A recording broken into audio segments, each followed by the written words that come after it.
stormy weather in the General Assembly, I believe. And we welcome Representative Scott Cepicky, as we do on these Thursdays, every other Thursday at least, and when news breaks, to give us an update, not just on education, but all things happening in the Tennessee General Assembly. Hello, Representative. You look good. Well, thank you. I appreciate that. The coif and everything. I'm trying you're to. Back. You gave me enough business that I'm trying to clean up for you. I wore a suit job or a coat, a sport coat for you. I'll continue to give you the business if this is the results. Well, very good. I'm sure Dan's happy. Oh, well, I don't know about all that. The pretty boy has returned. I don't know about all that either. Well, I mean, I'm glad you're back. I mean, there's a lot to get into. Your area of expertise, your area of focus is always on education, so we always like to start there. Cell phone bills passed, right? Cell phone bills passed, I believe, signed by the governor. So during instructional time, there'll be no cell phones allowed in the students' hands during instructional time. That's great news. The next bill that's up is the recess bill, going from 15 minutes of mandatory recess in elementary to 40 minutes. That'll be on the House floor Monday. Looks like that bill will pass also. Senate's already passed it. I think they only had one dissenting vote. And so now it is the transformation of education, Matt, we've been talking about for a while. I was talking to my buddy Cameron Smith, who makes weekly appearances on the show. He writes for the Tennessean, and we're doing a podcast together called All the Best Words. And this was actually on the podcast that you'll see or hear Friday. It drops on Friday about young men. And I brought up your bill. I brought up the recess bill, right? That young boys and girls, but boys particularly, all of that testosterone, and especially when they get to a certain age, they've got to burn off energy, man. They've just got to do it. And you give a little to get a lot. That's correct. And for those that are concerned, is that your message to those that are concerned with the recess bill, that you're losing a certain portion of class time? Well, we're going from quantity to quality, right? We want quality time with these teachers and these kids instead of just punching a clock of 150 minutes. We want these kids ready, energized, ready to learn, calm down, being able to sit in their desks, listen to the teacher, and absorb this information. And all the studies out there, Matt, and I'm not going to bore you with them, but all the studies out there show if you increase recess in elementary, you will get better test scores. You will get less discipline problems. You will get less mental health issues, and you will teach better socialization skills. And you expect it'll get to the governor's desk? Yes, sir. I'm looking forward to sign it. That's a big one. Cell phone and recess starting to transform our school systems in Tennessee. Two really big bills this year, along with the school choice bill. And obviously school choice already enacted, signed by the governor. And where are we in terms of implementation? Well, it's a great question. So today we got an email from the Department of Education. If you're interested in the Education Freedom Scholarships, you can Google Education Freedom Scholarships, Tennessee Department of Education.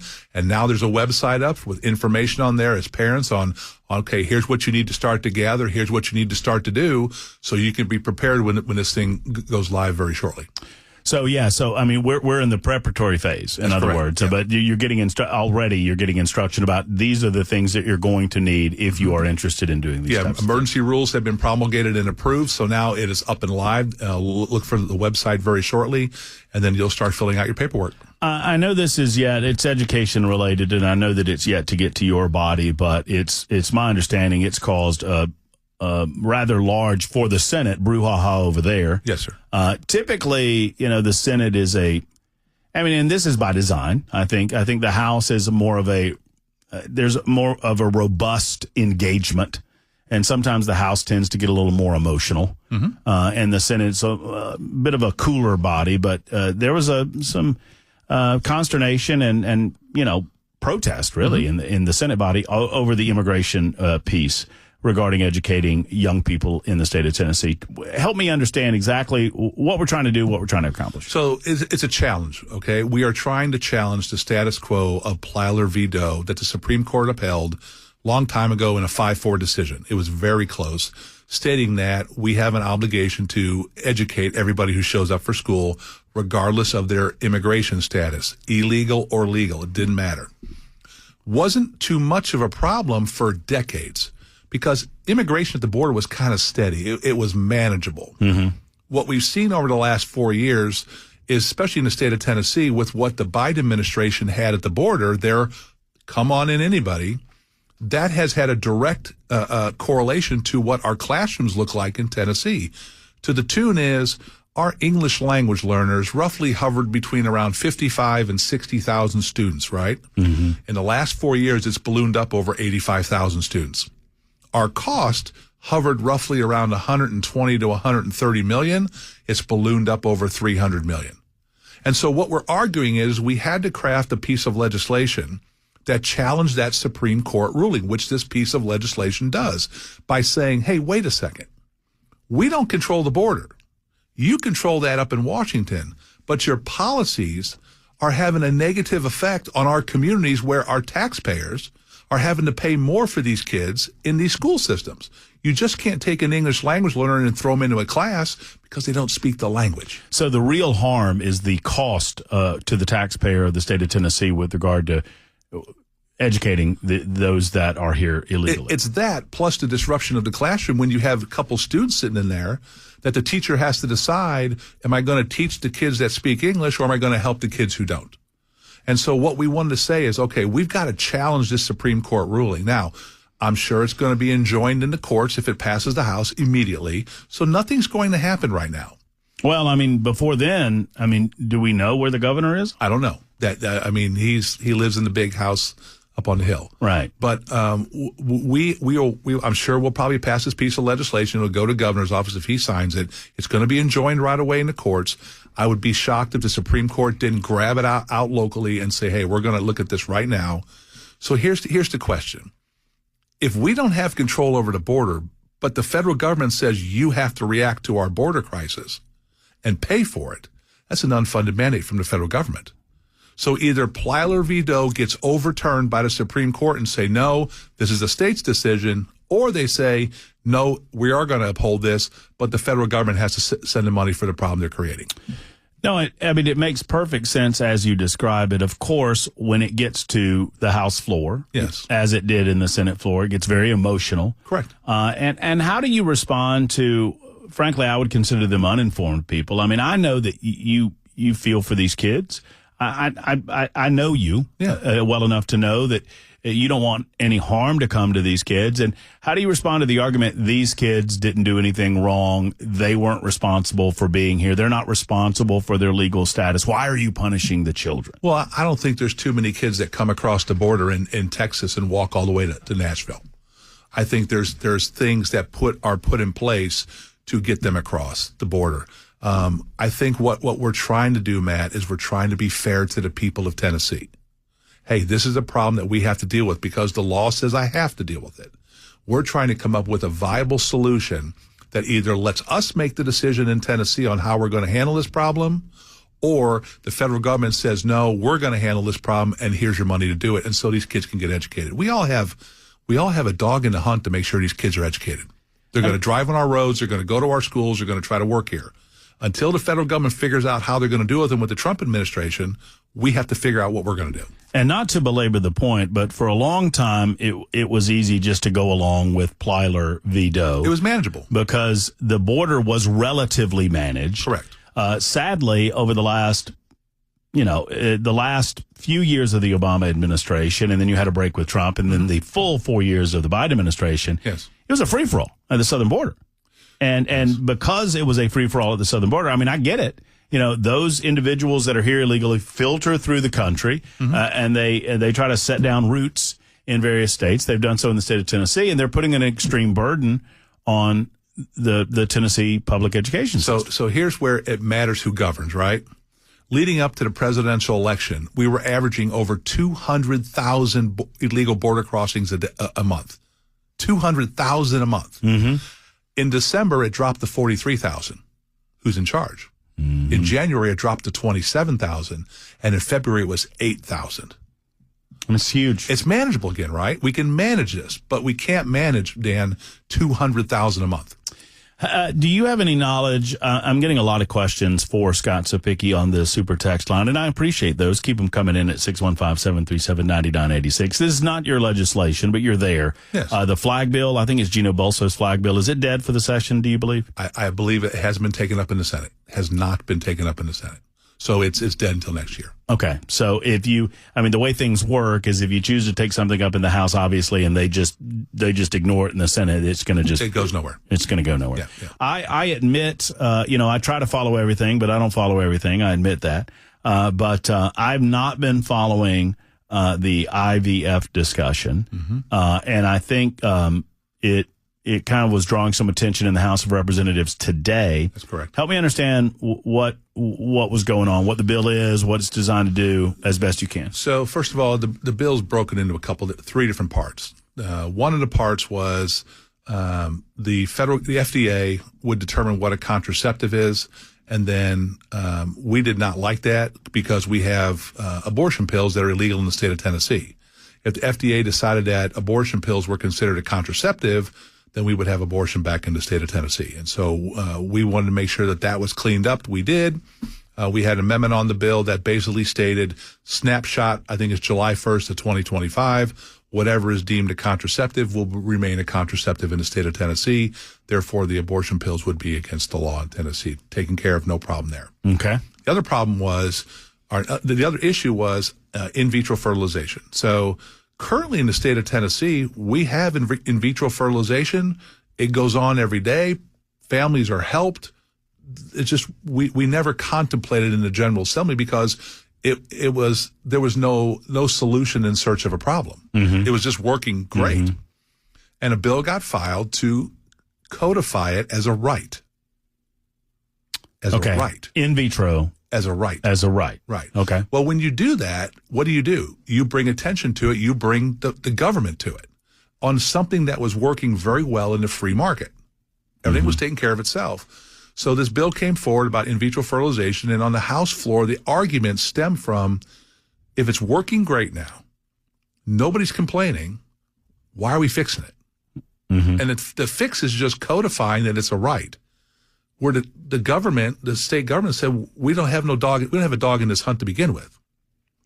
Yeah, no one is being prevented from engaging in vitro fertilization in the state of Tennessee, That's right? correct. That's correct. Okay.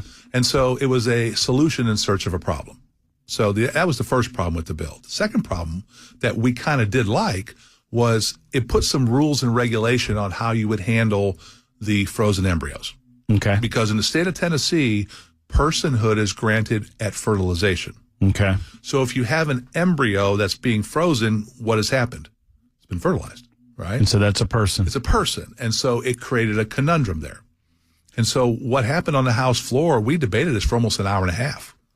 And it was very spirited. And let me tell you, no Democrats were involved in this one. This was a inside the caucus debate of GOP on GOP discussion. Right. And so it came down to a vote. All of the Democrats, I believe, voted for the bill. Out of the 75 Republicans, 40 of them voted no. Okay. So a majority of the caucus voted against this bill, the Republican caucus. Did it pass? It did pass with 54 votes. Contrary to popular belief on Nashville's morning news, Scott is not a congressman. It's my understanding. We were just having a good conversation. Dan Mandis, you were on Dan's show. Dan slipped up. He threw congressman out there. He called me a congressman, and I said not yet. And he Dan, and he went to beside himself. You gave him a not yet? Yeah. Oh yeah. Dan. And then he said, "Is there a scoop there?" And I just said, "Have a nice day," and hung up. So not yet. Oh, you gave another. Wait, Cepicky was that another not yet? That's what I heard. Am I supposed to now ask if there's a scoop here? No, not yet. Well, here's the deal. Dan, if you're listening, if anybody's getting the scoop, I know who's getting the scoop. I'm not cheating on you, Dan. Yet. You're not cheating on me. Oh, I'm sorry. I was your guy before Dan was your guy. You're always my guy, but man, it's late. It's almost past my bedtime. That's true. So did I talk about the pesticide bill yet? No, but I want to finish up on IVF first. Oh, I'm sorry. Go pesticide. ahead. So IVF is not a problem in the state of Tennessee right now. Functions very well. There are many organizations that offer in vitro fertilization. The state is not impeding in vitro fertilization in any way. No, sir. So the concern is, if I understand it, that right now under state law, a fertilized egg is a person. Personhood, yes. And if you make in vitro fertilization a right and you get the state involved in the process, then state law is going to run contrary to how the process currently works, right? It creates a conundrum. Because it's my understanding that if you fertilize multiple eggs, that some of those eggs ultimately may be destroyed. Because they do testing on them to look for abnormalities and things like that. Right. Which is illegal in the state of Tennessee to abort a baby for abnormalities of genetics. So it creates a problem. It creates a conflict where there is not currently, a legal issue. Right. And because if you bring attention to something, now you bring the eyes of the General Assembly. And like I said, I've been up there for 7 years. I've never seen one bill on in vitro fertilization. Never. And now we have a bill on it. And you mark my words, I'll be telling you next year we're going to have 5 or 6 bills on it. And so was this the reason that the vote went the way that it went today? It did, because I think most of the members felt like there wasn't a problem here. We were creating a problem with this solution. And so it was tight. It was very contentious. It was very passionate, which is what you hope for your legislators, right? You want them to be passionate about these issues. And it was a very robust debate. And when the vote was taken, like I said, 40 Republicans out of 75 voted against it. Tell me what the roundup, the pesticide legislation is about. So that is about labeling through the EPA, for lack of a better word, Bayer, who owns Roundup, has been getting sued because of the glyphosate that's causing problems with cancer. And so what they said was, hey, it's not our fault, because the EPA sets the warning label. Mm-hmm. So if it's not on the warning label that the EPA sets, you can't blame us. And so they wanted to run a bill, and I'm trying to give you the 90,000 foot level here. But basically what it did is it created a type, in air quotes, immunity for the company that if it's not on the warning label, then you can't hold them responsible for it. That the EPA creates based off of the data and testing that the company supplies for them. Mm-hmm.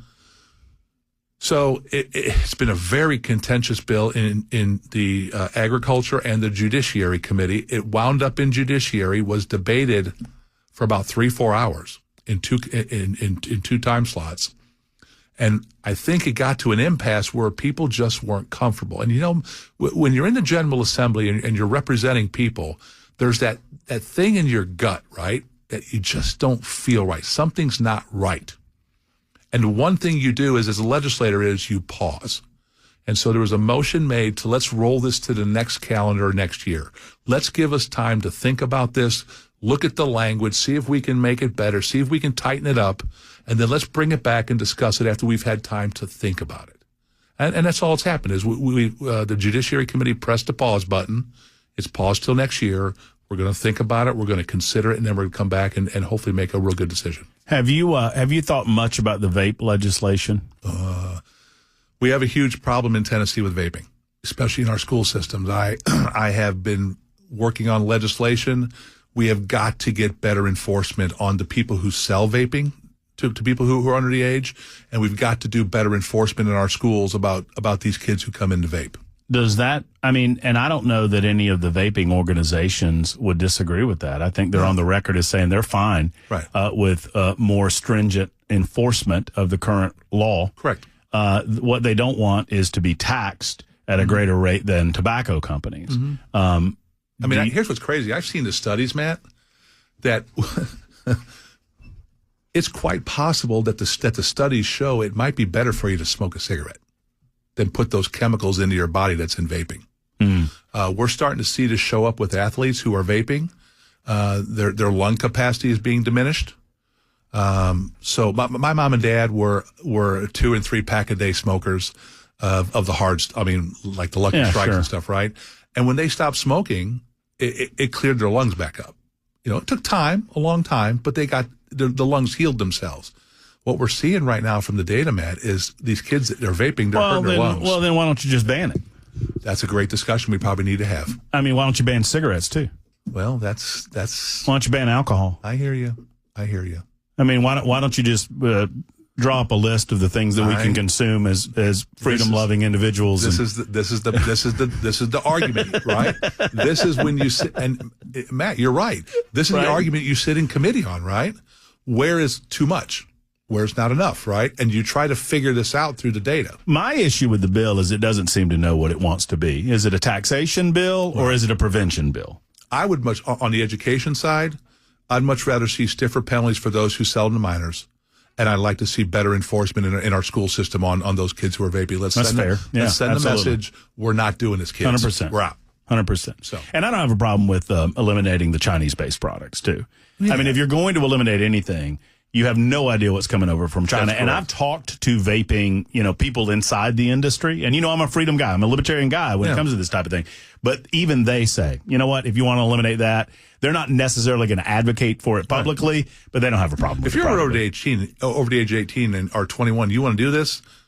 Okay. It is. It is what it is. Several people have asked this question, and I don't know if you'll have an answer today, but before you go, I want to kind of throw it on the table and bring it up because it kind of hits close to home. One of our own, Chris Hand, yes. our midday show host THP. from 9 until noon. I've already called on it today. Did you? I sure did. What? So do we know? What do we know? I've reached out to Chris, and I've asked him to ask for the incident report. Okay. And see if he'll share that with me. I need to see the incident report of exactly what was written up. Okay. So this is what was explained to me from the Department of Safety. If you are involved in an accident and you don't have a driver's license with you, if you say, I have a driver's license, they have the ability to run that through the DMV real quickly when they go back to their car, and they will cite you a citation for not having a driver's license. They can do it really quickly with the Department of Revenue on insurance. They know they can go back to their car and run all that. If you do not have a driver's license, that's a misdemeanor in the state of Tennessee. It is up to the discretion of the THP trooper on whether or not it rises to the level of, I'm going to detain you and take you in. That is the flexibility that we give our troopers who are trained to look at these situations on an individual basis. And just to make sure I understand what you're saying if you don't have one at all? It's up to them. That's from what I understand. So, and this would then, and I'm not fussing at you about it, but I'm just... Now they would cite them for it. Yeah, and, but and then write them a ticket to appear. How does that not make the state of Tennessee liable if they let someone go and that person goes down the road and doesn't have a driver's license, and the state of Tennessee now knows that we just let a guy drive away without a driver's license and they go kill someone? That's why we have to write legislation to fix right? Because things get exposed, right? I mean, I understand trying to be nice and give wiggle room and all of these types of things, but if you have not demonstrated at any point that you understand the rules of the road by having, that's what a driver's license is for. Yeah. It's for the health and safety of others. That's why I want to see the incident report, because that trooper would tell us he does have a driver's license but did not have it. Right, sure. Okay, well, that's a different story. Right. Now, if he did not have a driver's license through the system, okay, now that's where legislation comes in, right? Okay, do we need to talk to the Department of Safety and figure out how we're going to solve this? Dadgummit, see, we're out of time already, and I'm not able to pitch you my raccoon legislation. Dadgummit. You always do that when I bring it up. It's a freedom thing. What's your, quickly, you got about 10 seconds. Go. We should be able to legally own pet raccoons in the state of Tennessee if they are properly vaccinated. Find a legislator, see if they'll carry that for you. That's not me. That's not your... It has nothing to do with education, sorry. If you wanted to educate raccoons, then I'd be in business. What a cop-out. In all seriousness, thank you for following up on the Hand story. It's just more of a curiosity. Now, he hasn't returned my call yet. Well, he's a busy guy. Well, he is Chris Hand. He's an important guy. He's not Matt Murphy. I would have called. I answer the phone every Brian time. Wilson even returns my call. He doesn't work here anymore. Representative Scott Cepicky, Good to see y'all.